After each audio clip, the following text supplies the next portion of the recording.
Hello नमस्कार, मी सोनाली. सगळ्या माझ्या गोडताईंचं मैत्रिणींचं अगदी मनापासून स्वागत आहे. सर्वांना श्री स्वामी समर्थ.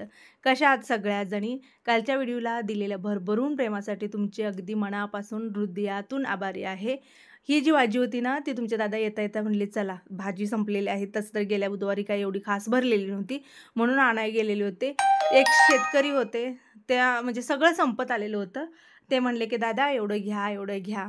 दादा म्हणले एक्स्ट्रा नेऊन काय करू, माझी बायको तेवढं वापरत नाहीये, ओरडेल असं तसं. पण ते म्हणले माझं एवढंच राहिले आणि एवढं झालं की मी घरी जाऊ शकतो. आणि मग 20 रुपयाला त्यांनी तेवढी सगळी काकडी दिली. म्हणले दादा चला, वर 10 रुपयाचे घ्यायला गेले ते, वर 20 रुपयाला ठीक आहे म्हणले, त्यांचं पण काम होतंय आणि आता उन्हाळा असल्यामुळे आपण काकडी पण खातो. त्यामुळे तुम्ही जी ती काकडी बघितली ना, ती 20 रुपयाची होती. एवढंच की शेलका शेलका माल म्हणजे कस्टमर जे आहे ते घेऊन जातात आणि खाली जे उरलेलं असतं ते एकदम लावलेलं असतं बघा. आणि दादा एकदम शेवटला गेलेले होते, कारण त्यांचं कसं कामावरून सुटल्यानंतर वेळ झाला तर मग जे असेल अवेलेबल तसं ते घेऊन आलेले होते. तसं तर ही भाजी मी सांगितली नव्हती, पण त्यांना कसं असतं ना की कधी कधी गोष्टी स्वतः करायच्या सवय असते, कधी कधी सांगून पण करत नाहीत. आता एवढी काकडी म्हटलं काय करायचं, कारण ती ऑलरेडी थोडीशी अशी पिवळं पडत आलेली होती. काय काय होती ना त्यातली सिलेक्टेड काढली मी, जी लवकर खराब होऊ शकते अशी. आणि आपलं जे फूड प्रोसेसर आहे, पहिला पीठ मळून घेतलं. पीठ मळून मग मी बाकीची कामं करते. तर त्याच्यामध्ये मी एक ब्लेड घातलं, ते म्हणजे खिसणीचं ब्लेड. याच्यामधून तुम्हाला एकदम बारीक बारीक, मग खोबरा असू दे, गाजर असू किंवा कोणत्याही आपल्या भाज्या असू दे, सगळ्या म्हणजे आपल्या पालेभाज्या सांगत नाही, फळभाज्या खूप छान खिसून येतात. मी त्याच्यामध्येच ना 4 काकडी, 2 मोठ्या साईजचे कांदे जे आहेत ते टाकले. तुम्ही जर याच्यामध्ये हिरवी मिरची घालणार असेल तर तुम्ही इथंच हिरवी मिरचीसुद्धा म्हणजे बारीक टाकून घेऊ शकता किंवा पेस्ट करून नंतर टाकली तरी चालेल. आता याच्यामध्ये बघा हळद घातलेलं आहे, थोडंसं आपलं घरचं लाल तिखट घातलेलं आहे, थोडंसं धना जिरा पावडर आणि 3 ते 3.5 चमचे आपल्याला याच्यामध्ये बेसन पीठ घालायचं आहे. 2 ते 2.5 चमचे तांदळाचं पीठ, चवीनुसार मीठ घातलेलं आहे. ओवा तुमची घातला तरी चालेल, नाही घातला तरी पण चालेल. ते सगळं मिक्स केलं आणि नंतर 2 चमचे होईल एवढा बारीक रवा जो आहे तो मी माझ्याकडचा भाजलेला होता तो घातला, तुम्ही कच्चा घातला तरी चालेल. थोडंसं पाणी टाकलं. आता रवा टाकलेला आहे, सगळी पिठं आहेत, त्यामुळे याला आपल्याला एक भिजायला 15 ते 20 मिनटं ठेवून द्यायचं आहे. याचं तुम्ही थालीपीठसारखं पण करू शकता किंवा डोसे जे असतात तशा पद्धतीनं पण करू शकता. म्हणजे तुम्हाला दाखवीन मी 2 पद्धतीमध्ये केलेलं आहे. पुढे न्यायच्या आधी म्हटलं चला थोडंसं बोलावं. बघा असं आपण कधी एकटं बसतो ना, तसंच मी जेव्हा एकटी असते माझ्या डोक्यात भरपूर सारे विचार असतात. माझ्या मनात असं आपण विचार आला की अरे एखादी गोष्ट आपण घेताना, खरेदी करताना किंवा वापरताना किती विचार करतो ना. कारण आपण एक तर विचार करतो पैशाचा, पहिली गोष्ट. दुसरी गोष्ट ते बाबा व्यवस्थित असेल का हा पण विचार करतो. म्हणजे आपलं कन्फ्युजन सुरू असतं की करायचं न करायचं. जसं आता विचार असा आला की आपल्या केसांचं आणि त्वचेचं जर असेल तर पहिला किती विचार केला जातो. तसं तुम्ही पण करत असणार की अरे माझी स्किन जी आहे तिला काही प्रॉब्लेम व्हायला नको, काय लावलं किंवा काय हे केलं तर, म्हणजे ते एक टेन्शन असतं. केसांचं तर सगळ्यात असतं, मुळात सगळं मिळू शकलं कारण केस मिळू शकत नसतात. त्यामुळे तिथं पण काय वापरायचं, कुठला शॅम्पू असू दे काय असू दे, आपण खूप विचार करतो. प्रोडक्ट खरेदी करताना आपण खूप विचार करतो. हा कपडे वगैरे ह्या सगळ्या गोष्टी असतील त्याचं एवढं काय आपल्याला पडत नाही, जाऊ दे बाबा. कॉस्मेटिकचं जर प्रोडक्ट असेल किंवा मेकअपच्या संदर्भात जर असेल तर आपण खूप म्हणजे आपण मुली बायका जे आहेत आपण खूप विचार करून घेतो. ते हा विचार का करतो, कारण आपल्याला आपली स्किन आणि आपले केस खूप खूप महत्वाचे असतात. बऱ्याच वेळेला मी असं लोकांना पाहिलेलं आहे की रुटीन, आता skin care routine, hair care routine याची सवय नसते. खूप सारी अशी लोक आहेत की कुठलं प्रोडक्ट वापरावं, काय वापरावं हे त्यांना कळत नाही. आणि बरीचशी अशी आहेत की जे घाबरतात एखादं वापरायचं, केसाला आपल्या स्किनला वापरायचं म्हणजे ते घाबरतात की अरे हे आहे का बेस्ट, काय याचा काय प्रॉब्लेम होईल वगैरे, प्रोडक्ट आपल्याला कसं काम करेल, किती दिवसात काम करेल, रिझल्ट येईल न येईल म्हणजे काहीच माहित नसतं. आणि बऱ्याच वेळेला आपण बघितलेलं आहे की हेअरचं असू दे किंवा स्किनचं कुठलंही प्रोडक्ट असू दे, ते ना बऱ्यापैकी बघायला गेलं तर 1 महिना ते 2 महिन्यानंतरच आपल्याला त्याचा रिझल्ट जो आहे तो दिसून येतो. आणि त्याच्यासाठी आपल्याकडे खूप सारा पेशन्स असावा लागतो. अन्यथा आपल्याला असं वाटतं की मी लावले 8 दिवसात मला रिझल्ट दिसला पाहिजे, असं नसतं. आपण ज्या वेळेला एक प्रॉपर म्हणजे रुटीन ठेवतो आपल्या स्किनचं किंवा हेअरचं, तर त्यावेळेला आपल्याला रिझल्ट यायला तो वेळ आपल्याला द्यावा लागतो. आपल्याकडे पेशन्स नसतात, त्यामुळे हा ह्याचा रिझल्ट नाही आला जाऊ दे, दे सोडून, दुसरं खरेदी करा, त्याचा रिझल्ट नाही आला, जाऊ दे सोडून. मग असं करत करत आपल्याला कधी कधी स्किनचे हेअरचे प्रॉब्लेम जास्त सुरू होतात. आपला पैसा वाया जातो, वेळ वाया जातो, पुन्हा आपल्याला एखाद्यावर विश्वास ठेवून एखादं घ्यायचं म्हणलं, वापरायचं म्हणलं तर आणि पुन्हा आपलं कन्फ्युजन असतं. आणि म्हणूनच मला म्हणजे पर्सनली असं वाटतं की या सगळ्या झंझटीपेक्षा ना क्युअर स्किन जे आहे ते खूप खूप बेस्ट आहे. मी आता जवळजवळ गेली 2 वर्ष होऊन गेली क्युअर स्किनची जोडलेली आहे.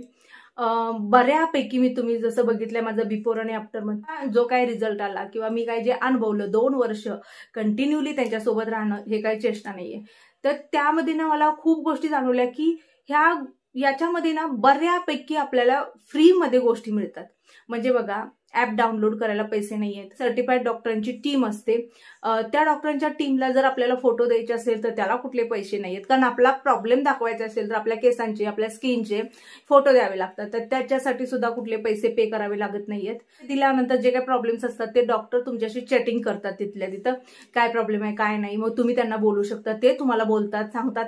ह्या सगळ्या गोष्टीसाठी सुद्धा पैसे नाहीयेत. म्हणजे बघा, एवढं जर बाहेर बघायला गेलं, तुम्ही डॉक्टरांशी साधं चर्चा करायला गेले तरी तुम्हाला केस पेपर 1000-2000 काढून जावं लागतं. मग पुढची प्रोसिजर म्हणजे प्रोडक्ट वगैरे जे काय देतील ट्रीटमेंट ते वेगळं असतं. पण इथं तसं नाहीये. खूप छान असतं, ज्याच्यामध्ये 1-4-5 प्रोडक्ट असतात, कोणाला 4 कोणाला 5 अशा पद्धतीने प्रोडक्ट असतात. ते किट तुम्हाला रिकमेंडेड केलं जातं, जसं आपण डॉक्टरांकडे गेल्यानंतर दिलं जातं तशाच पद्धतीने दिलं जातं.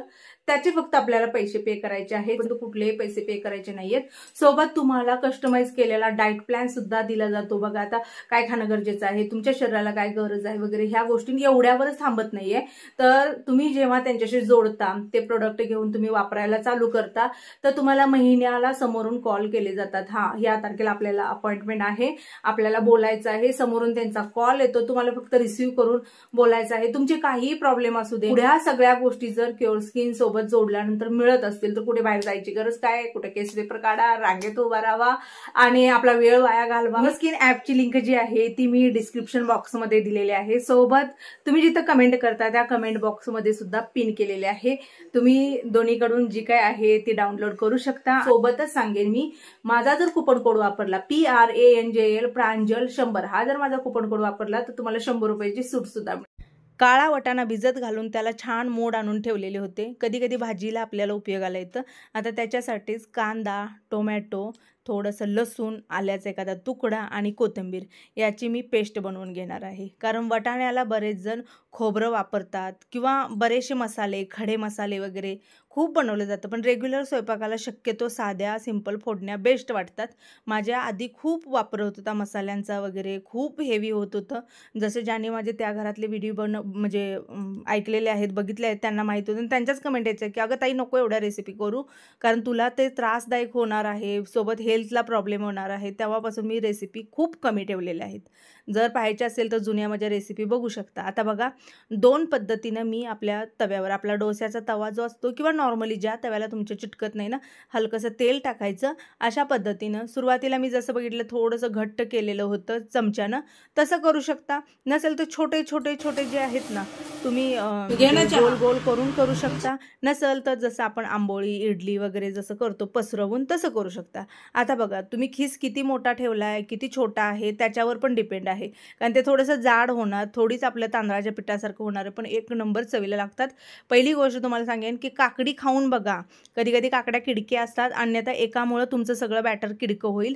हा अनुभव का सांगते, कारण दुधी भोपळा, काकडी, काही अशा गोष्टी आहेत, दोडका वगैरे, हे कडू असतात कधी कधी, आणि एकाबरोबर जर ते गेलं तर अख्ख्या जेवणाची वाट लागते. बाकी तुम्ही एकदा जरूर करा आणि मला रिव्ह्यू द्या. असो, काळ्या वाटाण्याची जी भाजी आहे ना, ती मी चमचमीत आपण भाजी म्हणतो तशीच थोडीफार केलेली आहे. हा होता सकाळचा डबा. एक भाजी नाश्त्याला, ते बाकी मग ते भटाराचं पोतं जे असतं ते काय सुट्टी देत नाहीत. त्यांना कितीही ओरडा, काहीही करा, पोरं पण तेच, पप्पा पण ते. काल ना मला कमेंट सदाफुलीवर होत्या, भरपूर होत्या. काही ताईंचं म्हणणं होतं, अगं ताई मी 9-9 वर्ष झालं देवाला फुलं वाहते. काही ताई म्हणत की माझ्या गार्डनमध्ये एवढी सदाफुले आहे की खूप सारी मी देवाला वाहते, शेजारी नेतात. म्हणजे कमेंट अशा होत्या ना की अगं आम्ही वापरू का नको ते तरी सांगा, आम्ही काय करायला पाहिजे. हे बघा, तुम्ही एवढा दिवस वापरताय, तुम्हाला काही जाणवत नाही ना, तुम्ही बिंदास्त वापरा. पण आता ज्या ताईंनी सांगितलं मी त्यांना खोटं पण म्हणणार नाही आहे. कारण एका ताईची कमेंट पण तुम्ही बघा, तिचं असं म्हणणं होतं, तिनं वाचलेलं आहे पुस्तकातून की सदाफुलीचं फूल जे आहे ते यमाला अर्पण केलं जातं. त्यामुळे ते सदाफुलीचं फूल देवाला मान्य नाही, असं तिनं उत्तर दिलेलं आहे. एक कुठेतरी असं उत्तर मिळालं. काही जणींचं म्हणणं होतं की त्याला वास नसतो वगैरे अशा गोष्टी आहेत. असो, हा दुसऱ्या दिवशीचा व्हिडिओ आहे. या दिवशी ना थोडंसं देवघरातली क्लिनिंग, सगळे देव म्हटलं स्वच्छ करून घ्यावे. त्याच्यासाठी चिंच घेतले. रेग्युलर पितांबरी वगैरे वापरत होते. माझ्या डोक्यात आलं की म्हटलं चला चिंचेनं थोडंसं ट्राय करून बघायला काय गेलं. पण दही वगैरे जर घेतलं, लिंबू जर घेतला तर तुमचे देव एवढेच स्वच्छ निघतात. माझा एक व्हिडिओ आहे बघा, तुम्हाला बघायला मिळेल. जवळ-जवळ 3.5 वर्षापूर्वीचा व्हिडिओ आहे. खूप छान निघाले. पण चिंचेनं मी ट्राय केलं, पण माझं तेवढं काही सक्सेस झालं नाही. तरी पण म्हटलं चला तुम्हाला शेअर करूया. आता थोडंसं मीठ टाकले, चिंच गरम पाण्यात मी भिजत घातली. तुम्ही खरं सांगते एवढं जर केलं ना, याच्यामध्ये 1 लिंबू आणि चमच्याभर दही घाला. तुमच्या देवाला कुठलंही काही वापरावं लागणार, एवढं क्लीन होईल. पण माझ्याकडे सांगते लिंबू पण नाही आणि दही माझं जे विरजन होतं ते पण सगळं पोरांनी चाटून पुसून खाल्ल्यामुळे ते विरजन पण नव्हतं. अन्यथा याचा वापर मी जास्त प्रमाणात करून एकदम क्लीन करू शकले असते. असो, तुम्ही तर काय हे ट्राय करायला जाऊ नका. मी केलं, मला काय तेवढा छान रिझल्ट मिळाला नाही. आता तुमच्या समोर दाखवते मी.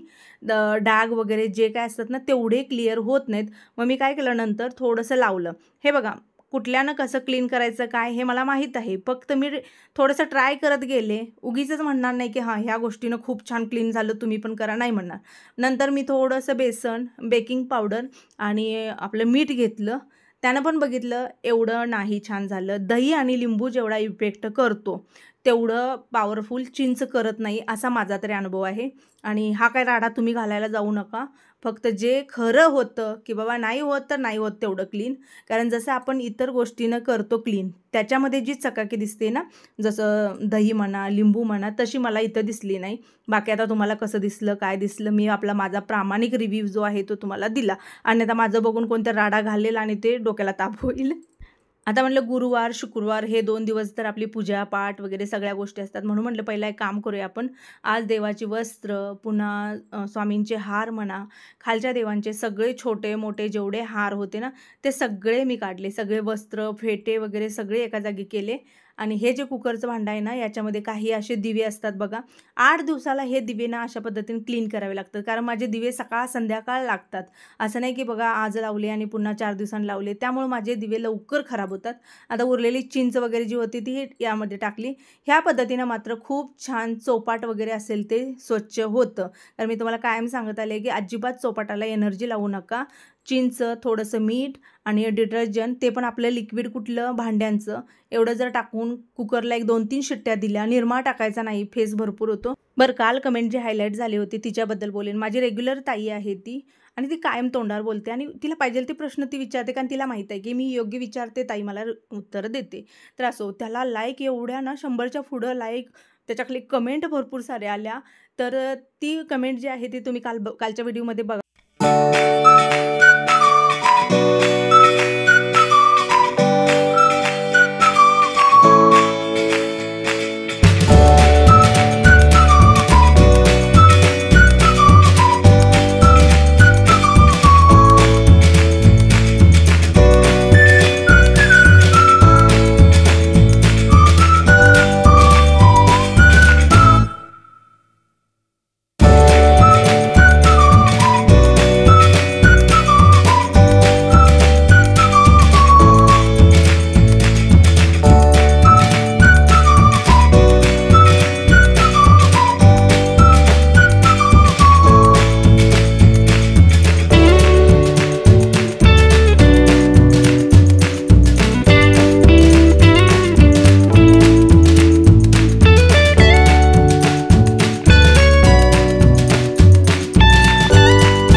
सगळ्याबद्दल जर बोलायचं झालं, भले ती आज व्हिडिओ बघते न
असू दे.